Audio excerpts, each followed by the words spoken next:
The first time I saw Karen marching across my yard in her neon pink jogging suit, I thought she was lost. The woman had the kind of confidence only found in HOA presidents and people who think private property signs don't apply to them.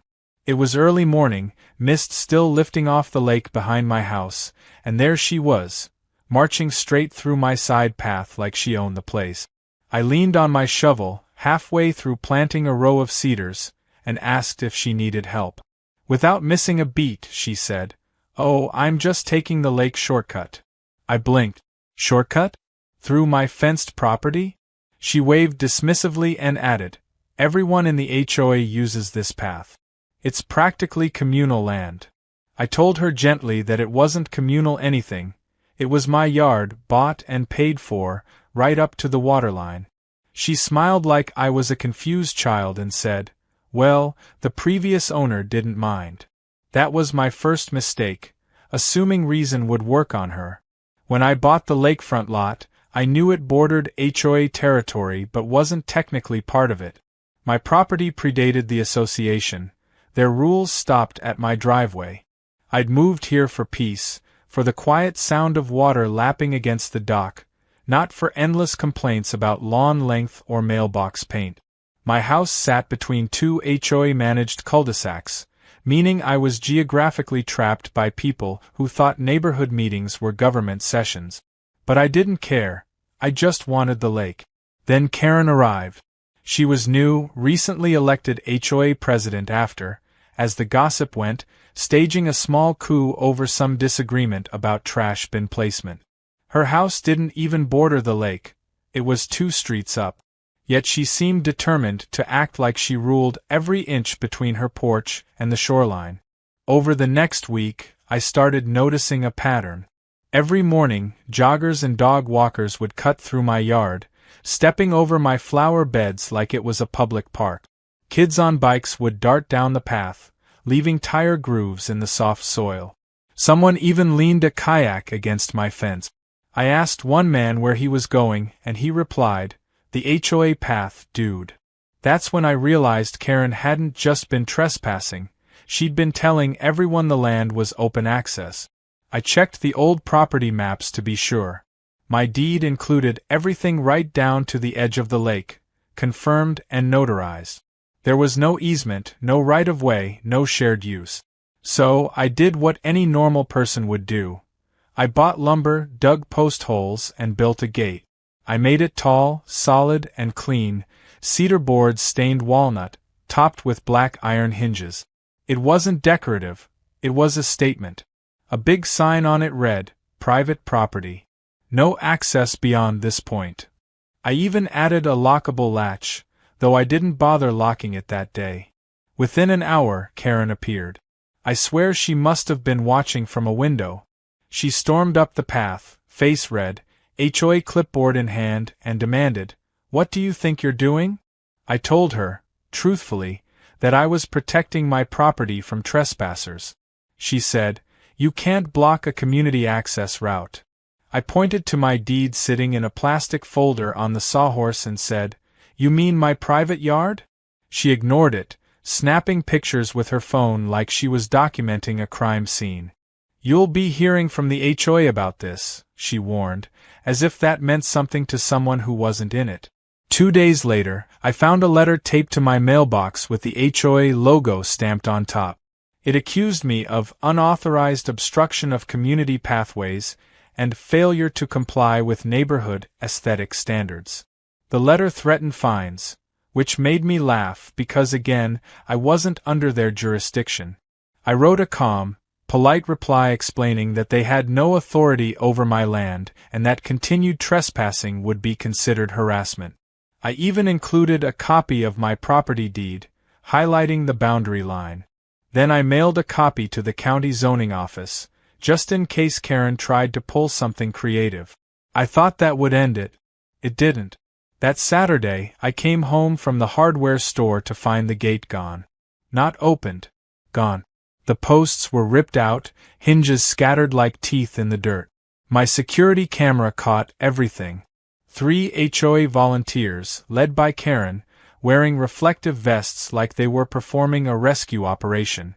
She pointed at the gate, gave a thumbs up, and they pried it out with crowbars. She even posed for a photo afterward, holding the broken latch. I watched the footage twice just to make sure it was real. She hadn't even tried to hide it.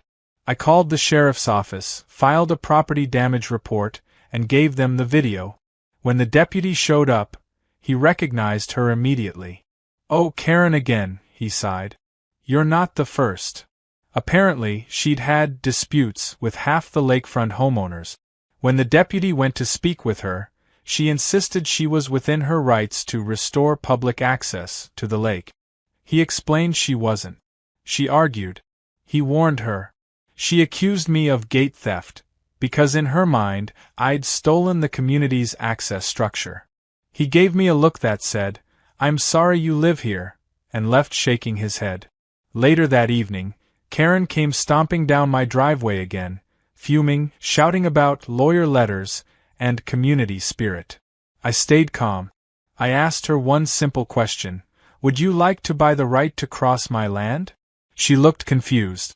"You can't sell access," she said. "You can't own nature."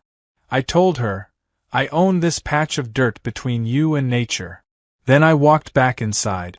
By Monday, she'd escalated. Flyers appeared in mailboxes around the HOA, warning about an unfriendly neighbor blocking lake access. Someone spray-painted "selfish" on my gate posts. A group of kids started chanting "lake thief" whenever I drove by. I had neighbors turning their backs when I waved. That was the moment I realized this wasn't about access, it was about control. Karen had made my property her symbol, her crusade. She needed to win, to prove she could bend even non-members to her will. And that meant I had to play smarter. The next week, I rebuilt the gate. Stronger. Taller. Steel posts sunk in concrete this time. But I also added something she didn't expect: a motion sensor and a camera disguised in the lantern post. I ran the wiring underground and hooked it to a cloud backup. If she or anyone else tried again, I'd have proof ready. Sure enough, 2 nights later, the motion alert pinged my phone. I watched live as Karen crept up in a hoodie, flashlight in hand, checking the hinges. She tugged the latch once, twice, then muttered something about reclaiming the path and left. I didn't confront her, not yet. Because at that moment I realized something far better than revenge was coming. She thought she was fighting a petty battle, but the gate she hated so much? It didn't just stop her from walking to the lake. It blocked something else entirely, a narrow drainage swale that funneled runoff from the HOA's side straight into my property. Without permission, their landscapers had extended their pipes through my yard years ago. My gate posts had cut right through it. When the first rainstorm hit, I knew exactly what was going to happen. And when it did, I couldn't help smiling as the puddles rose. By the next morning, the sky had turned heavy with gray clouds, the kind that promise rain not as a threat but as certainty. I stood at the edge of my driveway, coffee in hand, watching the first drops splatter against the gate Karen hated so much. The air was thick with that electric pre-storm smell, and I couldn't help the small, knowing grin curling at the edge of my mouth. I hadn't done anything wrong, but nature was about to do something very right. The drainage pipe I'd discovered ran beneath the fence line, concealed under years of leaves and root. It connected the HOA's storm runoff directly into my yard before emptying into the lake, which was not only illegal but incredibly stupid from an engineering standpoint. My new gatepost had unknowingly sealed that pipe shut when I set it in concrete. I hadn't even realized the full consequence until the deputy told me HOA maintenance crews had been adjusting landscaping runoff 4 years to keep their lawns dry. So when the downpour started, I just went inside, made another cup of coffee, and waited. By mid-afternoon, thunder rolled across the lake, and I noticed movement outside. Karen stood across the property line under a bright yellow umbrella, arms folded, glaring at my gate as if sheer hatred could melt it away. Behind her, water was pooling fast on the slope of her side of the neighborhood, turning her carefully trimmed lawn into a miniature swamp. She shouted something I couldn't hear over the rain, so I opened the window. "You might want to check your drains," I called. Her answer was to jab her umbrella toward my gate and yell, "You blocked the water." I reminded her that her pipes were trespassing under my land, not the other way around, but she didn't want logic, she wanted a villain. She stomped back up the path, heels sinking into the mud, and within the hour, I heard the roar of a pump truck. HOA maintenance had arrived in full force. 3 men in rain ponchos unloaded hoses, muttering as they waded into the backyard behind Karen's house. I stood on my porch, filming quietly. They opened up a utility box and tried rerouting the flow by digging a trench toward the street, but the slope sent it all backward. Water began bubbling up through their flower beds like a geyser. Karen yelled orders as if she were a general at war, but it was no use. The runoff had nowhere to go except into her own property. The irony was exquisite. I wasn't smug, well, maybe a little, but mostly fascinated. This wasn't revenge. It was physics doing its job. Later that evening, when the rain finally eased, I walked down to check the gate. The ground was soft, slick, and speckled with soggy grass clippings that had floated over from her side. A small pool had formed just beyond the posts, reflecting the faint light of her porch.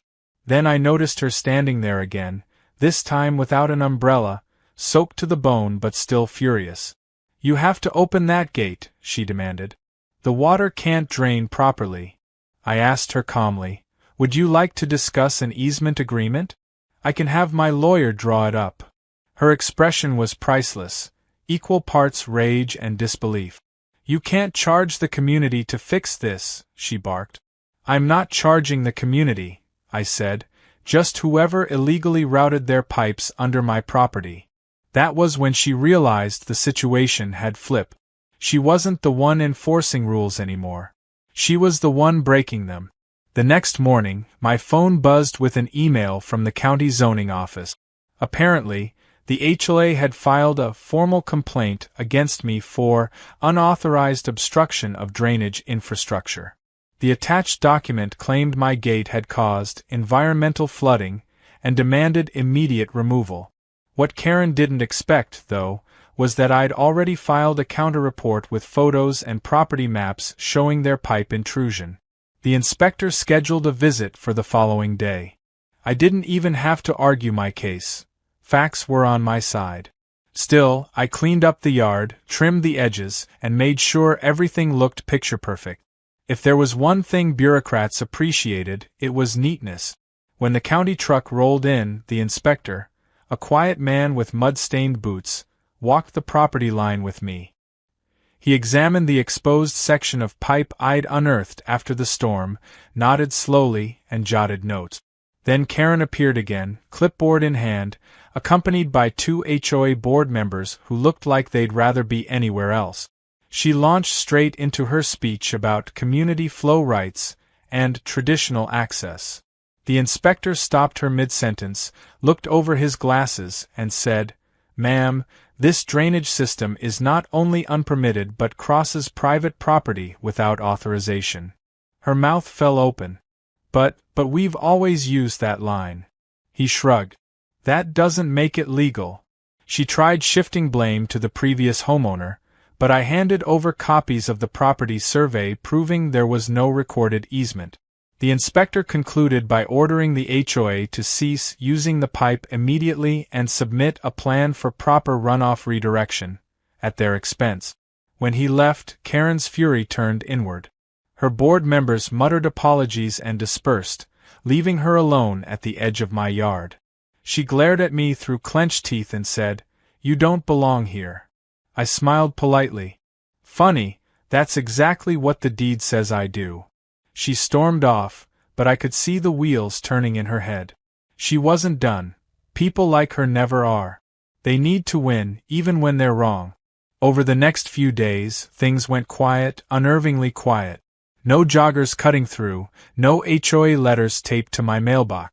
Then one afternoon I heard construction noises. Curious, I followed the sound around the bend toward the community greenbelt and saw what they were building. a brand new gravel path winding between two lots, clearly meant to connect back toward the lake but stopping abruptly at my fence line. Karen was supervising, hard hat and all, like a foreman who'd never used a shovel. She noticed me watching and called out, "Don't worry, this path will have proper approval." I asked her where it was supposed to go. "Right to the lake," she said proudly. I looked at the fence separating the end of her new path from my property. "So, through my land again?" She didn't answer directly, just said, "The community has a right to access natural resources." I replied, "So does private ownership." She smiled like a chess player who thought she'd trapped my king. That evening, I reviewed property codes and found a delightful clause. Any new public access path near private boundaries required buffer fencing and runoff retention systems before approval. Meaning, if her new trail didn't meet those requirements, it couldn't legally open. I emailed the county planner's office a polite note asking if such a permit had been filed. It hadn't. Within 2 days, the work halted pending compliance review. Karen was livid. She marched back down to my property line, accusing me of sabotaging the community project. I didn't deny it. I simply told her I had an interest in maintaining environmental standards.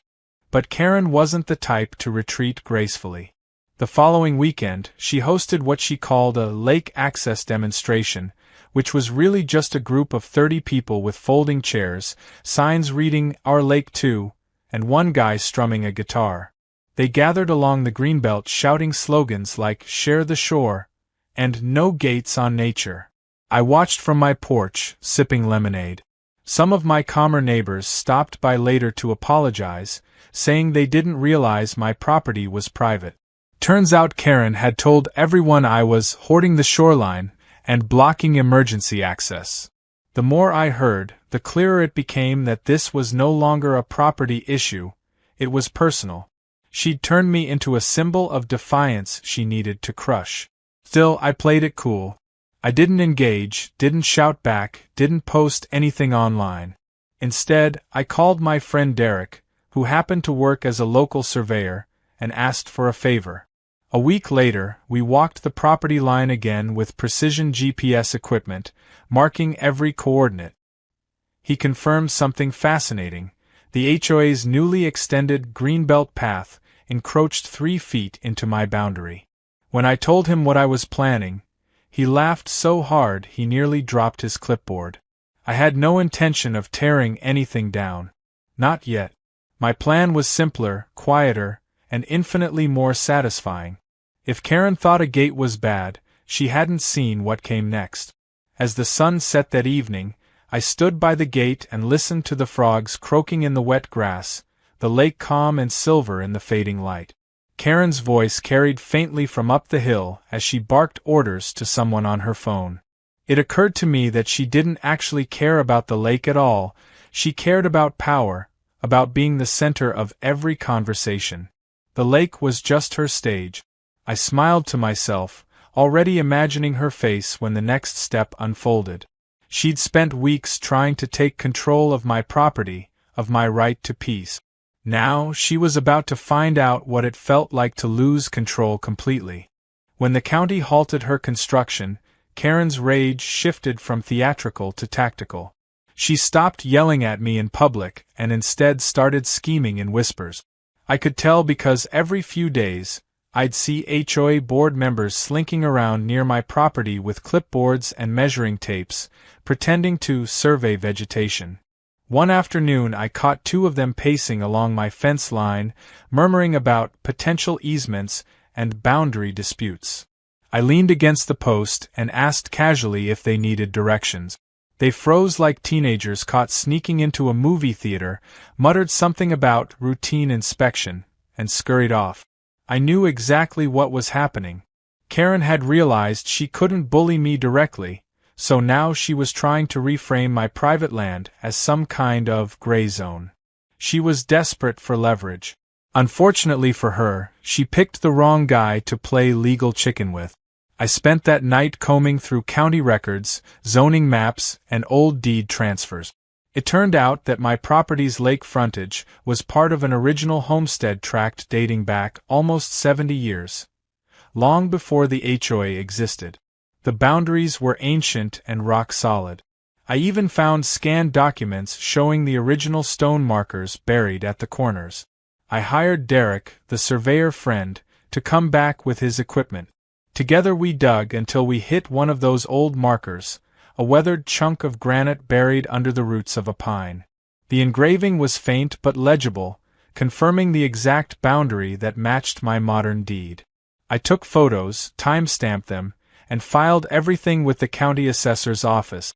Legally, my fence and gate weren't just correct, they were historical. I couldn't wait for Karen to learn that detail the hard way. 2 days later, I got a knock on the door. It wasn't Karen this time. It was a courier with an envelope marked HOA Legal Counsel. Inside was a neatly typed letter claiming that the Homeowners Association intended to pursue a reassessment of the disputed property line to clarify community access boundaries. The best part was the closing sentence. Until such matters are resolved, removal of the obstructive gate is strongly advised to avoid further escalation. I almost laughed out loud. It was like watching someone threaten to arrest the weather. I sent a polite reply to their lawyer explaining that there was no dispute recognized by the county and that any further interference would be considered trespassing. Then I attached copies of my documentation, including the photos of the granite marker. I didn't hear back immediately, but I knew Karen had. Because the next morning, she was on my lawn again, waving her phone and shouting about fake rocks and photoshopped evidence. I just smiled and said, "Feel free to call the county if you think the rock lied to you." For a few blessed days, peace returned. The rain had passed, the air smelled like pine, and the lake shimmered like glass. I spent my mornings repairing the dock and my evenings sitting out with a cold beer, listening to the frogs. It was almost enough to make me forget about Karen, until one night, around 11 p.m., I heard a strange metallic clank from near the gate. My motion sensor light flicked on, illuminating 2 shadows crouched by the fence. I grabbed my phone and watched through the live camera feed as Karen herself knelt there with a flashlight, prying something into the dirt. She wasn't breaking anything this time, she was installing something. I waited until she left before investigating. The next morning, I found a shiny new HOA property boundary sign staked into my grass, complete with their logo and contact number. I laughed so hard I nearly dropped my coffee. She had literally tried to mark my land as hers. I didn't pull it out immediately. Instead, I called the sheriff's office again and reported illegal signage on private property. The deputy, same one as before, showed up, took one look, and sighed. "She just doesn't quit, does she?" he said.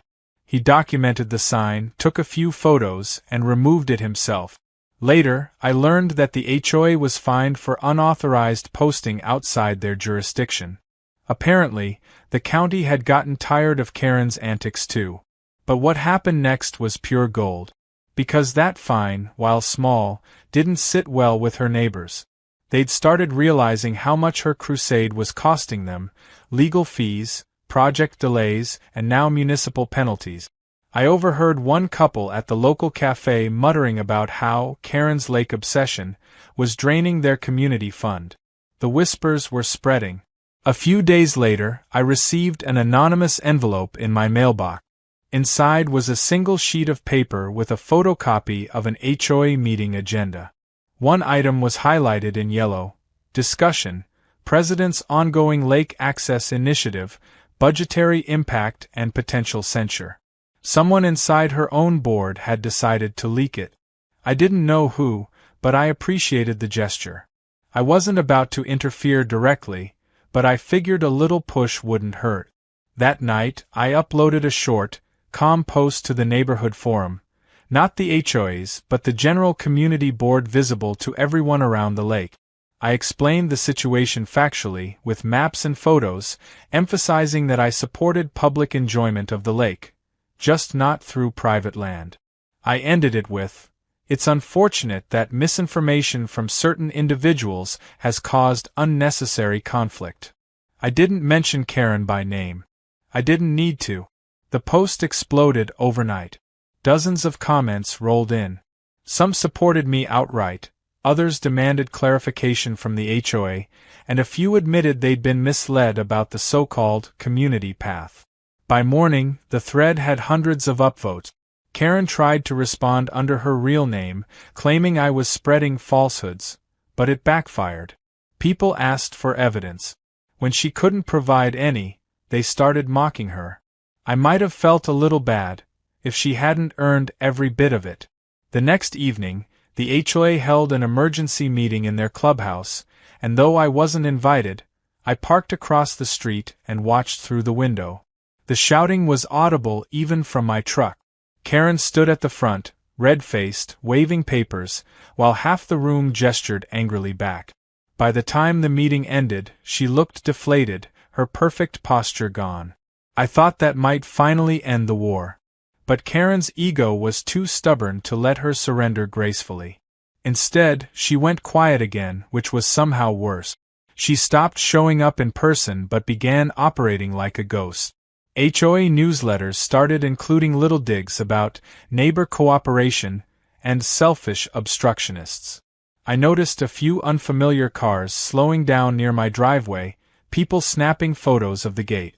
It was all psychological now, her way of reminding me she still existed, still watching. I refused to flinch. If she wanted subtle warfare, I could play that game too. One weekend, while walking along my dock, I noticed a plastic buoy floating near the edge of my property. When I reeled it in, I found it tethered to a long nylon rope anchored to a stake in the lakebed. At the end of the rope was a waterproof camera housing, pointing straight at my shoreline. I didn't even need to guess who'd put it there. Karen had installed an underwater camera to monitor the supposed public area. It was both ridiculous and creepy. I brought it inside, dried it off, and called Derek again. He helped me file a privacy violation complaint, which led to another visit from the county inspector. Within days, the HOA was issued another citation for unauthorized surveillance equipment. I was starting to lose track of how many times they'd been fined thanks to Karen's obsession. And still, she didn't stop. The next twist came one humid afternoon when I returned home to find a notice of intent taped to my mailbox. It claimed the HOA planned to petition the county to designate a public right-of-way through the Greenbelt, which would, conveniently, run directly into my gate. It was bold, reckless, and laughably doomed, but I knew Karen would try anything to save face. So I decided to give her something new to lose. I filed a permit to build a small storage shed near the gate, technically for gardening tools, but strategically placed to block any hypothetical pathway from aligning with my yard. It was perfectly legal, fully compliant, and impossible for her to challenge without contradicting her own beautification guidelines. When the construction began, Karen lost it. She marched over midday, shouting that I was expanding illegally. I calmly handed her a copy of my approved permit. She snatched it, scanned it, and muttered, "You think you've won, don't you?" I said nothing, just smiled and went back to my work. As she stomped away, I noticed her shoes sinking slightly into the soft earth near the boundary where her unpermitted path had begun. Water was seeping through again. I hadn't done a thing. The recent rainfall had just found its way downhill, right into her unfinished trail. For once, I didn't need to lift a finger. Nature had picked its side, and it wasn't hers. That night, I sat on my porch listening to the steady drip of rain from the eaves, the air cool and clean after another storm. My camera pinged with motion alerts again. Not Karen this time, but the HOA maintenance team, desperately laying sandbags along her property line to stop the flooding. The irony wasn't lost on me. All her effort to claim the lake had ended with her own land turning into a swamp. I leaned back in my chair, smiled, and whispered to myself, "Checkmate, Madam President." For a while it looked like the storm had washed Karen's ego down the drain with everything else. The HOA newsletters went back to their usual blandness about lawn care reminders and holiday decorations. No more community access updates, no more veiled jabs about selfish neighbors. Her voice disappeared from the meetings, and the lake path sat half-finished and silent, the gravel slowly sinking into the mud. But I'd lived here long enough to know peace around Karen was like the calm before a second hurricane. When people like her lose control, they don't admit defeat, they regroup. So when I saw a sleek black Lexus parked at the end of my driveway one afternoon, I knew the next act was about to begin. Out stepped a man in a tailored suit holding a briefcase, followed by Karen, wearing her most polished smile like a mask she'd practiced in the mirror.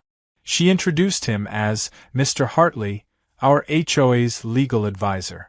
I could practically smell the invoice he'd send them later. Hartley shook my hand too long and said in a measured tone that they'd come to resolve our ongoing boundary misunderstanding amicably. I told him there was no misunderstanding and offered to show him the county's ruling again. He waved it off, saying they were considering alternate legal interpretations. I raised an eyebrow. Karen jumped in, trying to sound diplomatic but dripping with condescension. We just think there's been a historical oversight, perhaps due to the previous owner's informality. We can even offer you a small compensation for establishing an easement. She said it like she was doing me a favor. I leaned against my gate and smiled. Karen, I don't sell what I already own. But if you want to buy the entire property, I might consider a market offer. Her expression cracked for just a second before she turned to her lawyer, flustered. Hartley tried to salvage the moment by proposing a shared-use compromise, where the HOA would maintain a portion of the path in exchange for partial access. I told him maintenance wasn't needed and access was already denied. His tone stiffened. He mentioned community litigation, precedents, and negotiation in good faith. I countered with trespassing, property damage, and criminal evidence. It went on like that for 10 minutes, a polite fencing match of legal buzzwords, until I finally said, "You're welcome to file whatever paperwork you like. Just make sure to include the sheriff's case number for the destroyed gate." That ended the conversation. They left without shaking my hand this time. As the Lexus pulled away, I caught Karen staring out the window at my gate, her expression somewhere between hatred and awe. 2 days later, I learned she'd actually followed through on the threat. A notice arrived from the county mediation office informing me that the HOA had filed a civil petition to clarify easement rights. It wasn't a real lawsuit yet, just a step in that direction, but still enough to make most homeowners panic. I didn't. Instead, I called an old acquaintance of mine, Maya, a real estate attorney who specialized in boundary dispute. She laughed out loud when I explained the situation. "So they're suing you to use land they already admitted isn't theirs," she said. "This'll be fun." She agreed to represent me pro bono, partly because she loved a good fight and partly because Karen had apparently tried the same stunt years ago with one of her clients. It felt like poetic justice that her own reputation was now coming full circle. The mediation hearing was held in a dull government building downtown.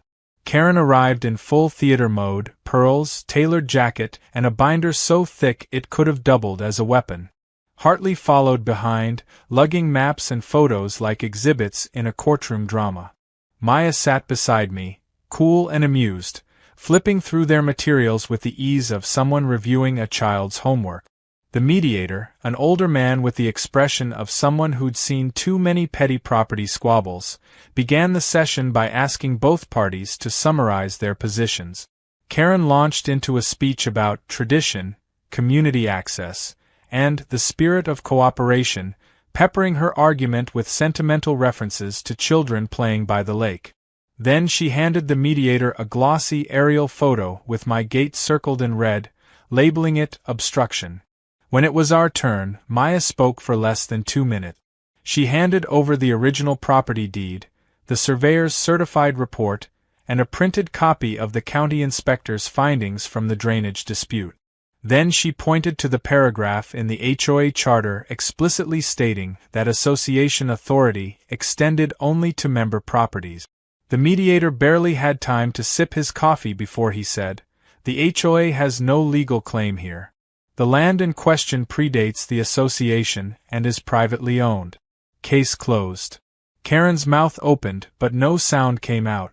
Hartley stammered something about further review, but the mediator was already standing. He dismissed the session with a weary wave. It was over in less than 15 minutes. Outside the building, Karen tried to save face, accusing me of ruining community goodwill. I just said, "Karen, goodwill doesn't involve crowbars and fake boundary signs." She turned crimson and stormed off, muttering something about appealing. I doubted she would. Even Hartley looked like he regretted ever taking her call. I thought that was the end of it, but apparently humiliation only sharpened her resolve. A week later, I woke up to the sound of laughter, dozens of voices coming from the lakeside. When I looked outside, I nearly spit out my coffee. Karen had organized a community lake day, complete with tents, folding chairs, coolers, and a massive lake access for all banners strung across the greenbelt. The problem was, the only route down to the water was still my gate, and it was locked. I stepped outside to see a crowd gathering just beyond the fence. Karen stood at the front with a megaphone, declaring, "This lake belongs to everyone who calls this neighborhood home." The audience cheered. Some even started chanting, "Open the gate," like it was a protest. I couldn't believe the audacity. When she noticed me, she smiled triumphantly and said, "Would you care to do the honors and let your neighbors enjoy nature?" I shook my head. "Karen, this isn't a community beach. It's my yard." She replied, "You can't own water." I countered, "No, but I can own dirt. And you're standing on mine." Laughter rippled through part of the crowd. Half of them seemed to realize how ridiculous the situation was. Then the sheriff's SUV pulled up. The same deputy stepped out, looking tired but unsurprised. He walked straight to Karen, hands on his belt, and asked, "Ma'am, did you organize this event?" She started into her speech again, but he cut her off. "You don't have a permit for a public gathering on private property. You need to pack up and go." The look on her face was priceless. She tried arguing that it was a community function, but he pointed at my gate. "See that lock? That means you're trespassing." Within 20 minutes, the tents came down, the coolers disappeared, and the crowd scattered like pigeons after a firecracker. Karen was left standing alone in the mud, staring at me through the fence. I could almost feel the fury radiating off her. That night, for the first time, she didn't march over or yell or send letters. She just stood at the edge of her yard staring at the lake as the sunset turned the water orange and gold. There was something almost sad in her silhouette, like she was realizing that for all her authority, all her rules and meetings, she still couldn't control nature, or her neighbors. I almost felt sorry for her. Almost. But pity evaporated when I found out what she did next. The following week, a new sign appeared at the edge of the greenbelt. "Future site of HOA Lake Access Park coming soon." Beneath it, in smaller print, was "subject to final approval." It was pure bluff. There was no budget, no permit, no plan, just a desperate attempt to look powerful. But the move backfired instantly. Residents flooded the community forum asking who approved the expenditure. Rumors spread that Karen had already spent HOA funds on the gravel and signage. Then screenshots surfaced of her emails ordering community maintenance work without board consent. Whoever leaked them was doing God's work. Within days, a group of homeowners called for an emergency vote to suspend her as president pending financial review. The night of the meeting, I sat on my porch again, lights off, watching cars file into the clubhouse parking lot. I couldn't hear every word, but I didn't need to. The tone said everything: raised voices, slammed doors, and one final shout from Karen that carried clear across the lake. "You're all ungrateful." 10 minutes later, she burst out of the building, face red, binder clutched tight, and drove away. Word spread fast the next morning. Karen had been officially removed as HOA president. The lake war was finally over, or so I thought.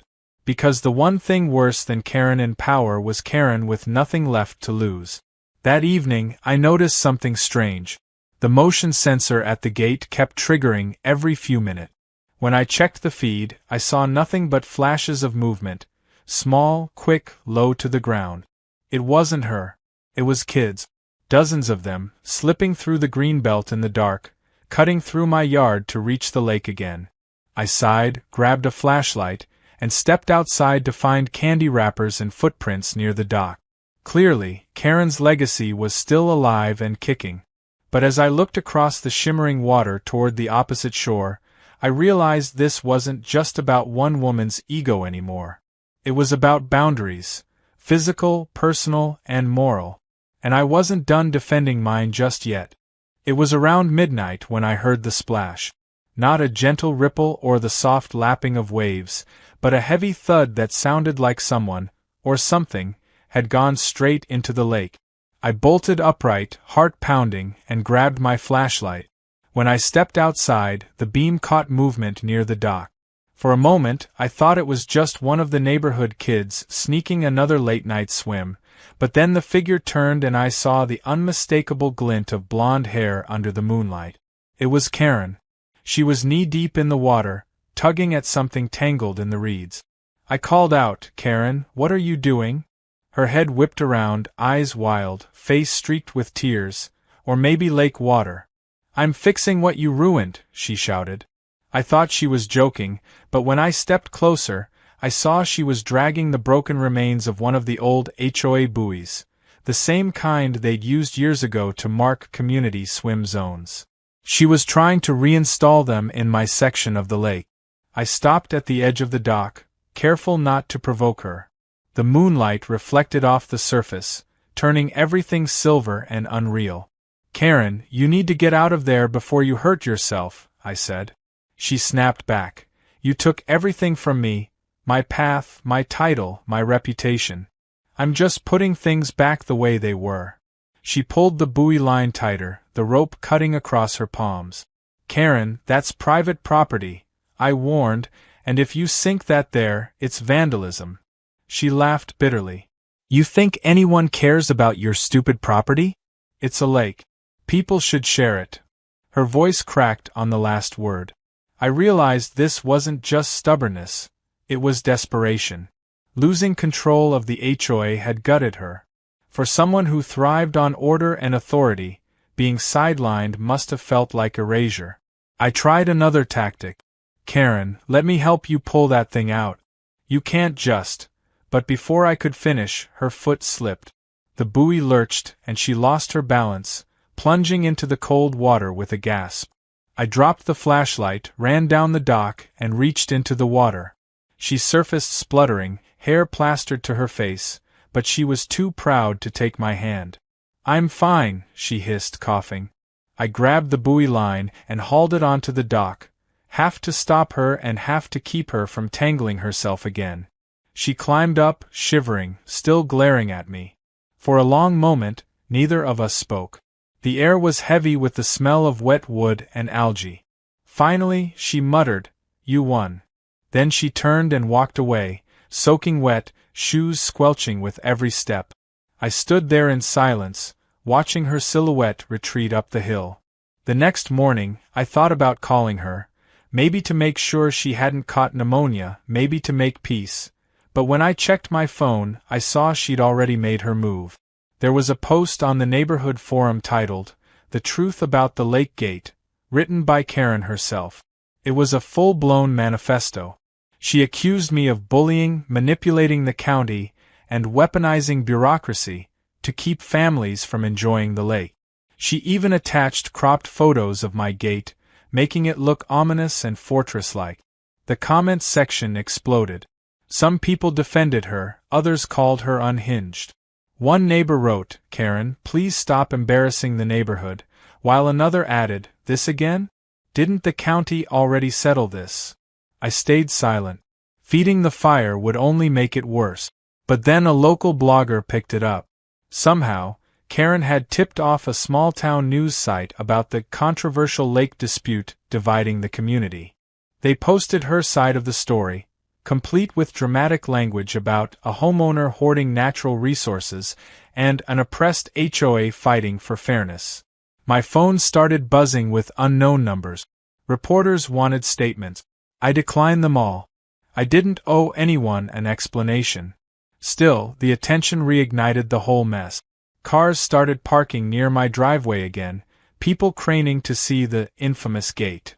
Some even took selfies with it, laughing like it was a tourist attraction. That weekend, I found a rock thrown at my mailbox with the words, "Lake Thief," scrawled on it in marker. That was when I decided it was time to turn the narrative. Not with yelling or lawsuits, but with proof.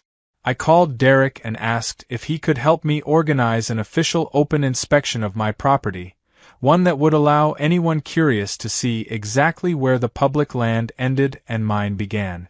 He grinned over the phone. "You're doing a transparency day? That's brilliant." We spent the next week preparing. I printed enlarged copies of the old deeds, the surveys, the county letters. I even built a small temporary boardwalk extension on my side of the dock with a clear sign reading, "Public boundary ends here, private dock beyond this point." When the day came, half the neighborhood showed up. Some out of curiosity, some to gawk, and a few loyal Karen supporters hoping to catch me in a lie. Derek walked them through the entire layout, explaining every marker and legal boundary. He showed them the granite cornerstone, the official county seal on my documents, and the footage of Karen tearing down my original gate. It was devastatingly thorough. By the time he finished, the crowd had shifted from skeptical to awkwardly quiet.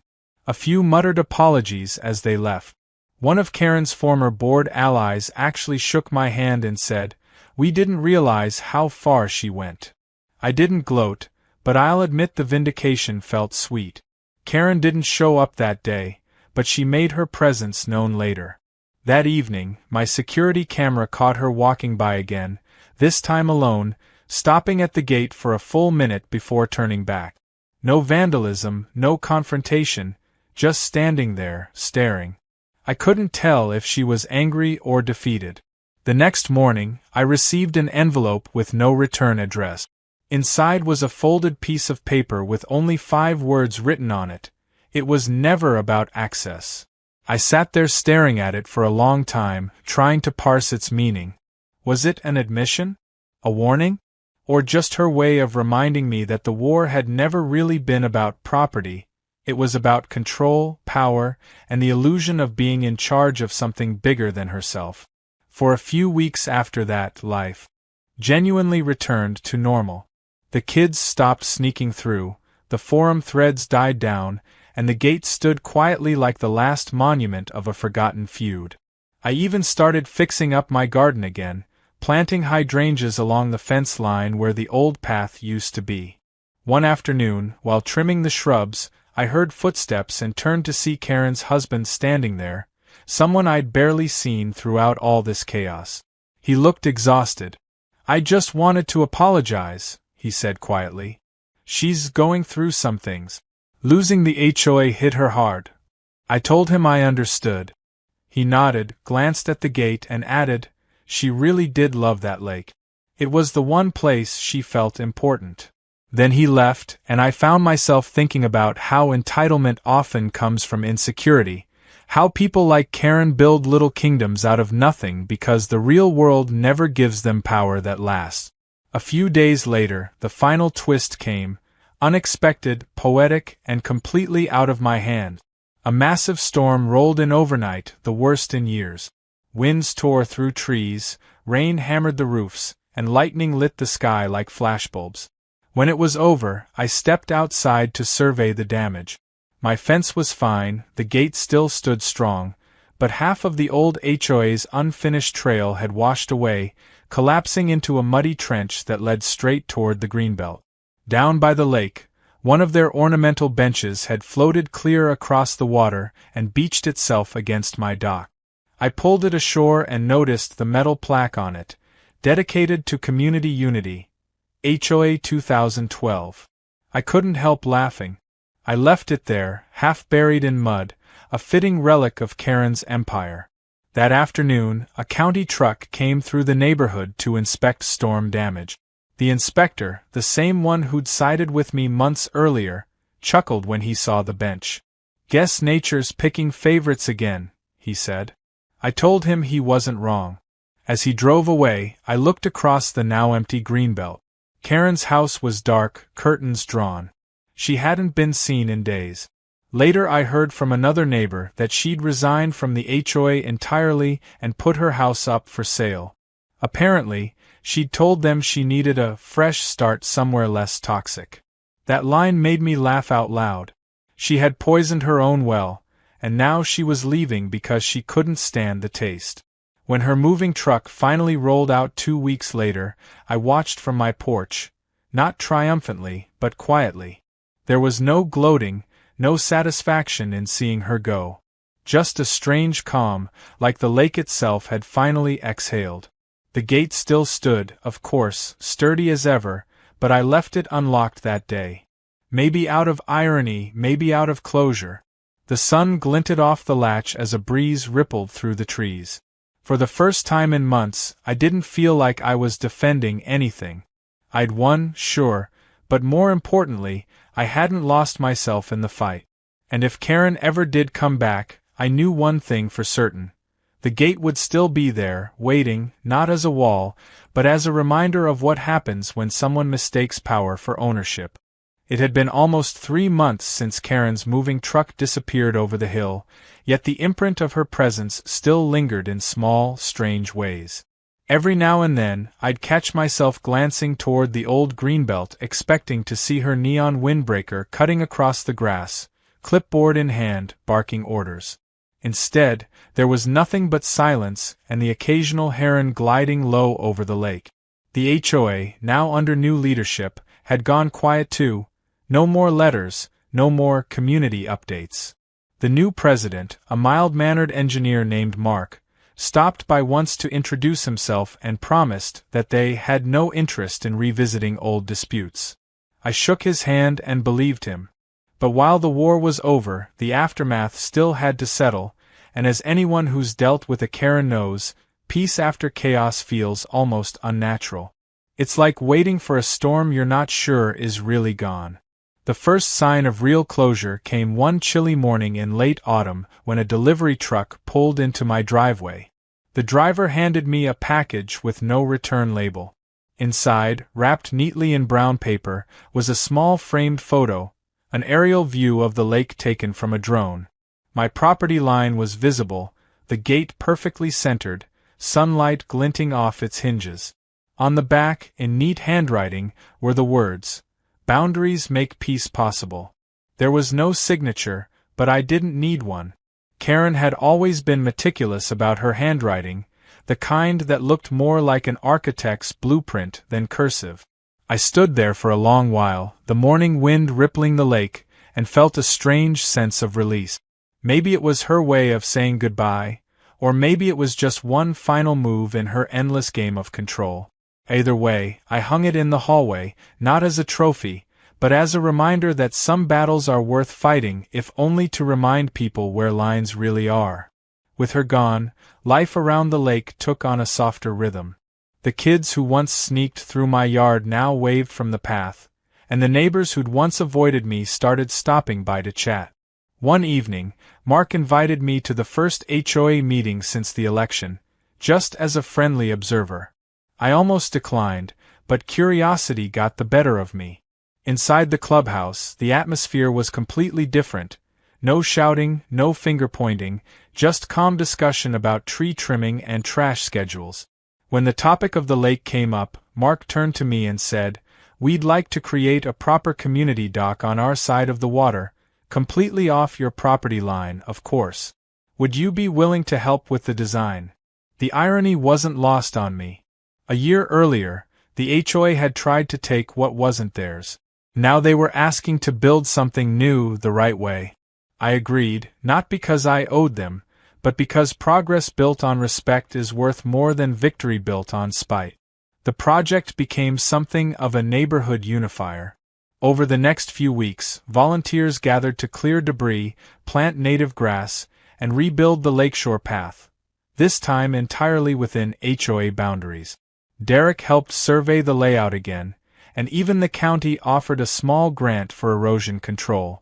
Standing there, watching people work together without drama, I realized that the lake had stopped being a battlefield and turned into what it was always supposed to be, a shared space bordered by mutual understanding. I built a small wooden bench near my dock, right where the fence ended, facing the sunset. On calm evenings, I'd sit there with a cup of coffee, the air smelling of pine and wet earth, listening to laughter echo faintly from the new community dock across the water. Still, part of me couldn't stop wondering about Karen. Curiosity, I suppose, mixed with the kind of reluctant empathy that comes after you've fought someone long enough to see the cracks beneath their armor. A few months later, I got my answer. I was at the local farmer's market when I spotted her, standing by a flower stall, dressed in neutral colors instead of her trademark pinks and pastels. She saw me before I could decide whether to approach. For a moment, her face hardened, reflexively defensive, but then something shifted. She gave a small, almost shy nod. I nodded back. That was it. No words, no apologies, no glares. Just mutual acknowledgement of everything that had happened and everything that didn't need to be said. She looked older somehow, not in years but in energy, like someone who'd finally put down a burden they'd carried too long. I left without speaking to her, and it felt like the perfect ending. The lake froze that winter for the first time in a decade. Thin sheets of ice spread from the shore like cracked glass, glittering under the morning sun.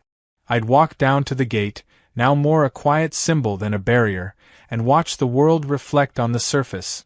Trees, clouds, my own outline framed in the frost. Sometimes I'd think about how easily a simple gate had spiraled into months of conflict, how something so ordinary had exposed the absurd lengths people will go to assert power. But other times, I'd think about how it had all forced the community to see the value of respect and clarity. There was a strange kind of grace in that. Karen had wanted control, I'd wanted peace. In the end, the lake got both. Boundaries that held firm and a community that finally learned where they ended. One evening near spring, Mark stopped by again, holding a folder of finalized plans for the new dock. "We're naming it the Unity Pier," he said with a grin. "We thought it was fitting." I nodded. It was fitting, if only because unity doesn't mean sameness. It means coexistence without intrusion. When they finally built it, I stood across the water and watched families gather, kids running, people laughing. The sound carried across the lake, soft and natural, no longer tainted by conflict. And when the sun dipped low, turning everything gold, I realized something else. For all her flaws, Karen had been right about one thing. People do need access. To beauty, to belonging, to feeling part of something larger than themselves. She just never understood that access doesn't mean ownership. A few weeks later, the new HOA sent me an invitation to the dock's ribbon-cutting ceremony. I almost skipped it, thinking I'd just watch from my porch, but at the last minute I went.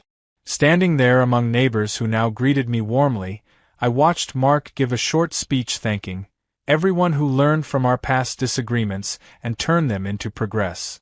A ripple of laughter passed through the crowd. He didn't mention Karen, but everyone knew. When the ribbon fell, applause echoed across the water. For the first time since I moved in, the neighborhood actually felt like a community rather than a fiefdom. Afterward, a few people wandered over to my side to admire the gate that had started it all. One of them, a woman who'd once signed Karen's petitions, smiled sheepishly and said, "You know, it's a nice gate." I laughed. "It was never really about the gate," I said. As summer arrived, the story of the Lake Gate feud faded into local legend, a cautionary tale told at block parties with a mix of amusement and disbelief. New residents would hear bits and pieces of it and ask, "Was it really that bad?" And I'd just shrug, sip my drink and say, "Let's just say the lake remembers." The truth was, I'd come to appreciate what the ordeal had taught me. How to stand my ground without losing my calm, how to fight pettiness with patience, and how sometimes the best revenge is simply living well. One night, months later, I walked down to the dock under a sky so clear the stars looked close enough to touch. The lake was calm, the air warm, and everything smelled faintly of cedar and rain. I sat on the bench, the one that still held the old Community Unity plaque, and for the first time in a long time, I felt a kind of peace that wasn't born from winning but from understanding. I thought about Karen, wherever she was, probably trying to organize someone else's neighborhood now, and I wished her well. Because in the end she'd given me something I hadn't known I was missing, the satisfaction of finally, truly belonging somewhere. When I got up to leave, I glanced at the gate one last time. The wood had weathered to a soft gray, the hinges creaked faintly in the wind, and a small family of wrens had built a nest in the corner post. I left it unlocked again, just as I had the day she moved out. Some gates are meant to keep people out. Others are meant to remind them where home begins. Mine, I realized, had become both.